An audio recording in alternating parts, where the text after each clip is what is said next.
Voici peut-être le futur de la photo numérique. Ce petit objet s'appelle le Smart Lens, c'est la toute dernière nouveauté de Sony, et contrairement aux apparences, ce n'est pas un objectif pour appareil photo réflexe, mais un véritable appareil photo numérique, conçu uniquement pour être utilisé avec un smartphone. Explication. Le Smart Lens se compose d'une optique avec zoom, d'un capteur, d'un lecteur de carte mémoire, d'une batterie, bref, de tout ce que l'on trouve dans un appareil photo numérique, à l'exception d'une seule chose, l'écran.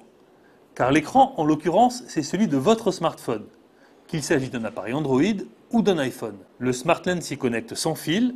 Ensuite, une application donne accès à tout directement sur l'écran du téléphone.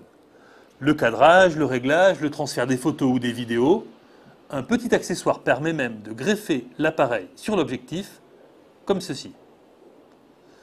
Alors à quoi ça sert? À faire des images bien meilleures que celles de votre téléphone, grâce à un téléobjectif 10 fois et un capteur de 18 millions de pixels. Sur ce point, compte tenu de sa petite taille, le Smart Lens s'en tire très bien. L'autre intérêt, c'est que cela amène une nouvelle façon de photographier ou de faire des vidéos. Comme l'écran est séparé de l'optique, on peut s'en servir avec des angles de vue très originaux, au bout du bras ou d'une perche par exemple. Quelques bémols quand même.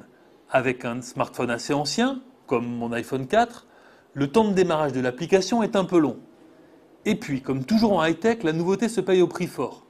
Pour ce modèle, le QX10, il faut compter 200 €, soit quasiment le prix du même appareil photo numérique équivalent chez Sony. En conclusion, le Smart Lens est à la fois une bonne idée et une prouesse technique. Mais pour trouver son public, il devra affronter la concurrence de nouveaux smartphones, eux aussi très doués pour la photo, comme l'Xperia Z1 de Sony ou l'iPhone 5S d'Apple, dont je vous parlerai la semaine prochaine.